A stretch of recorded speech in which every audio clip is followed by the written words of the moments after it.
Hello everyone, today in this video we are going to learn about what is a power in math. So our main topic will be understanding exponents and their uses. So introduction to powers. In mathematics, a power represents how many times a number, which is called a base, is multiplied by itself, and the small number written above and to the right of the base is called the exponent. So here 7 is the base and 3 is the exponent. So this means 7 times 7 times 7, and 7 is the power. For example, I'll give you another one. 3 to the power of 2 is 3 is the base and 2 is exponent, meaning 3 times 3, which is 9. A structure of a power. We basically already covered this, but let's go over it again. So base is x in this case, and the n is the exponent, and overall x to the n is a power. Examples of powers. Here are 5 examples. Number 1.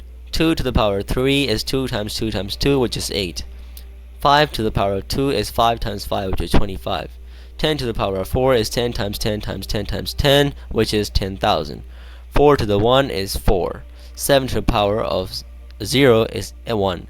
This is a new rule which I haven't mentioned before, but any number which is to the power of 0 is always equal to 1. Not equal to itself, but equal to 1. But when some number is to the exponent of 1, that is when the final answer will be equal to the base of the power. Real life applications of power. Powers are used in many real world situations, such as calculating areas and volumes, such as square and cubic measurements, computer science, binary growth and memory, finance, compound interest, and science, exponential growth and decay.